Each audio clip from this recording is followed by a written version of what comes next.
দেখি তোর জালও তো ছিড়া রে কপালদার ছিঁড়া তার সব কিছুই ছিঁড়া হয় রে।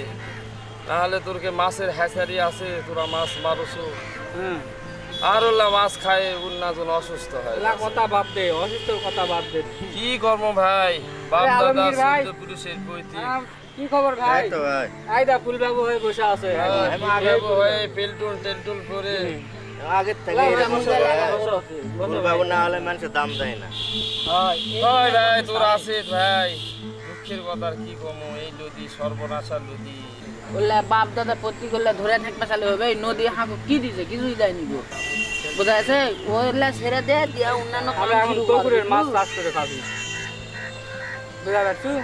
তোর তো কিছু দেখ আর না দেখ, এই নদী এই বাপ দাদা চোদ্দ পুরুষের ব্যবসা, 14 পুরুষের মাছ ধরা, 14 পুরুষের জালাকের। আমি এটা ছাড়ে কোনটিও যাবো না, কোনটিও যাবো ছাড়বো না। না কি শেষ করবো? দেখে নদী ছাড়বো, জি না, শেষ তুই কি দেখে ছাড়বো না কি করবো? নদী আছে এলে ওই জয়পুরহাটের ইয়ে আসে তুলেলা ধরে যায়। ওইটা ব্যস্ত আছে ওয়ালাইকুম সালাম, কি খবর মেহেদি রাস্তা খবর কি বা? এই মেলা দিন পরে আলিন, আমাকে এলাকারই মানুষ আসলেন তুমি কদিনে। এখন কি খবর তোমার এলাকা? কিস্তি চাকরি কোনটা আছে না? ছাড়া দিছি এখন সফটওয়্যার একটা কোম্পানিতে।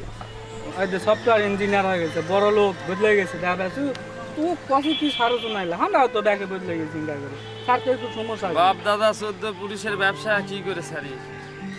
এই নদী আমাকে শেষ করে মায়া ছাড়া পারবো এই সারে না অভাব অনটন ওই মাছ ধরেই খায়, এখনো মাছ পায় না জি, নদীতে মাছ পাবে না, এটা তো করা লাগবে, এটা না করলে হবে। আমাদের গ্রামের একটা এটা হচ্ছে ঐতিহ্য। এটা যদি সে না করে আমাদের এই ঐতিহ্য বিলুপ্ত হয়ে যাবে।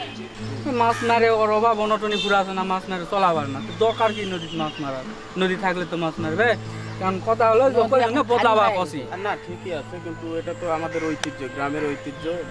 যদি মাছ টাছ না ধরে তাহলে বাপদাদার ঐতিহ্যবাহী পেশা এটা বিলুপ্ত হয়ে যাবে আমাদের। আমরা ইয়াত মাছ ধরছি, মাছ চাষ করছি না, এই পুকুরের মাছ চাষ করে খাচ্ছি না, এলা নদীর মাছ পাচ্ছে না, কি করবে? না, নদীর মাছ প্রয়োজন আছে কিনা সেটা। পুকুরের মাছ চাষ করে খাচ্ছি, ওগুলো বিভিন্ন কেমিক্যাল দেওয়া হয়, আমাদের স্বাস্থ্যের জন্য খুব ক্ষতিকর। না, ওগুলো ব্যাপার আছে, কিন্তু আমিষের চাহিদা যে মিটানো, এগুলো চাষের পাশাপাশি প্রাকৃতিকগতভাবে নদীর মাছের প্রয়োজন আছে কিনা, আছে কিনা। ঠিক কথা বলতে হবে। এখন ঘটনা হচ্ছে নদীতে মাছ হচ্ছে না কেন? নদীতে মাছ হচ্ছে না, বিভিন্ন ভূমিদস্যুরা হচ্ছে জায়গা জমি দখল করে নিচ্ছে, নদী ছোট হয়ে যাচ্ছে, নদীর আশপাশে বিভিন্ন কলকারখানা গড়ে উঠতেছে। এই যে আমাদের জয়পুরহাটের যে চিনির কল আছে, ওর গড়টা আসে আমাদের নদীতে, আসে কি হয়ে যায়, তখন সেই সময় মাছগুলা মরে মরে ওঠে।